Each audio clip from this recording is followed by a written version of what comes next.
Então, complementando aqui, né, que como essa é uma solução bem, bem complexa, então eu já estou misturando aqui um pouco da representação gráfica, explicando um pouco da sequência executiva, da geometria, da segunda opção, que é o Clamichel, né, que a gente não tinha visto até agora. Então, uma das situações é que a gente utiliza essa solução quando a gente tem um subsolo com presença de água, tá? São estaques moldados em loco e uma observação importante, uma situação importante é a utilização do fluido, tá? Então, qual que é um dos critérios de utilização dessa solução? O critério é o seguinte, que normalmente a gente tem um subsolo e aqui a gente tem um nível d'água e a gente tem uma perfuração da estaca.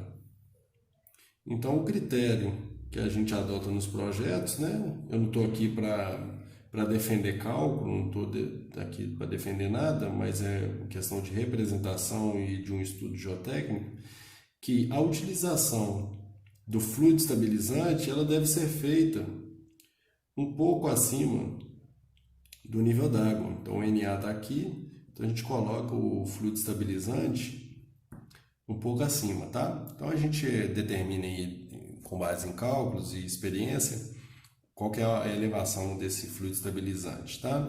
Então a gente tem um fluido estabilizante para conter a parede dessa escavação, desse fuste, conter. Por que a gente tem que conter? A gente tem que conter para que como a gente tem a presença de água, normalmente ocorre o desmoronamento dessas paredes e, consequentemente, o fechamento desse fuste. Então, a gente introduz o fluido no processo de escavação para que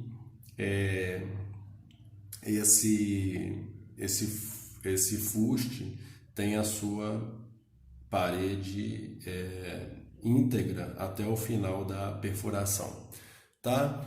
E uma observação importante, aqui eu estou citando só alguns pontos importantes específicos, né?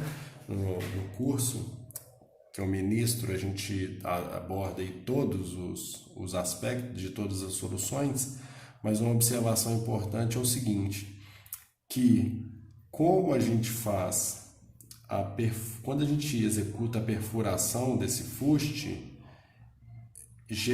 é gerado, vamos falar assim, um material decorrente dessa escavação. E também introduzido um material que é o fluido. Então aí a gente tem uma soma de materiais que a gente tem que controlar barra retirar esses materiais. Então, como a gente tem a desagregação, demolição, né?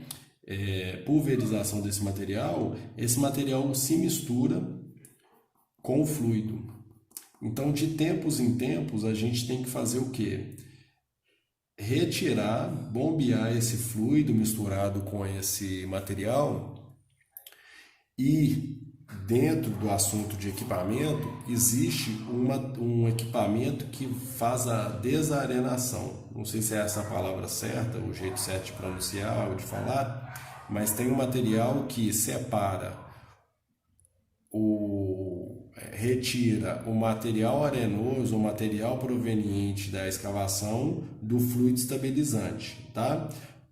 Para que é isso? Porque você, dentro de uma obra, você tem N fundações. Então, a gente, para ter uma economia, a gente precisa utilizar esse fluido para mais de uma fundação.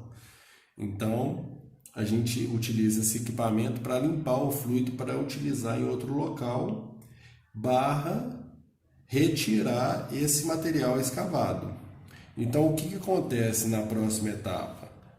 Agora eu fiz uma escavação, introduzi o furo, retirei o fluido sujo. Então, vamos voltar aqui um pouco. Quando a gente mistura, a gente tem A água tem um peso específico, o fluido ele tem um peso específico dele.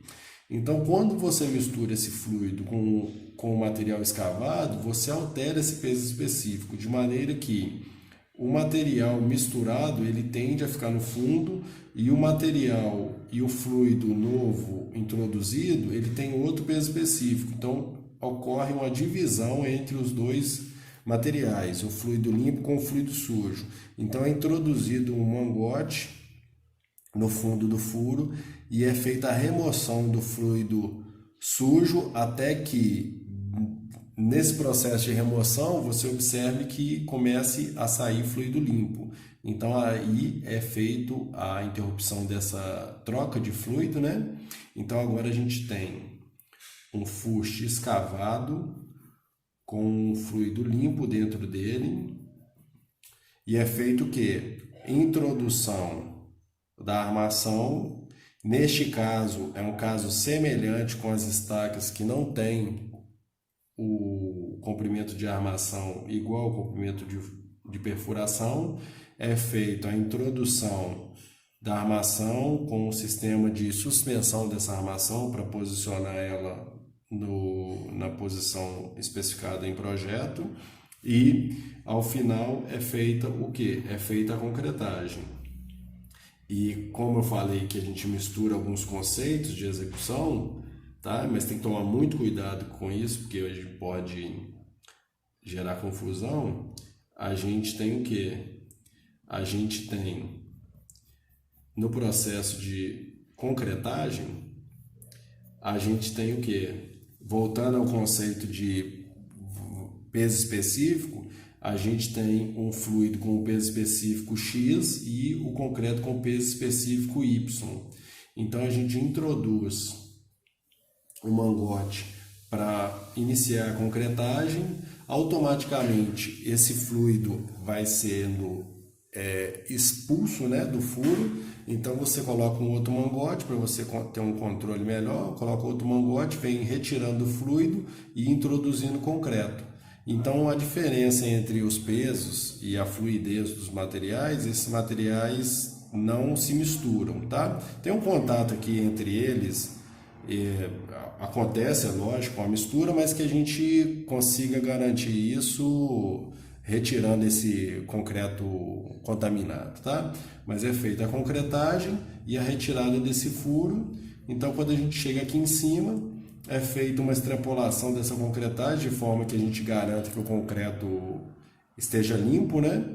Então, a gente retirou todo o fluido, concretou, a armação está lá, depois de um tempo é só retirar esse sistema que suspende a armação.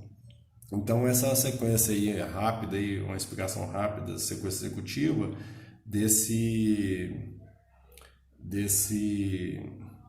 dessa solução, tá? Então eu já expliquei a situação, até já expliquei qual que é a sequência executiva.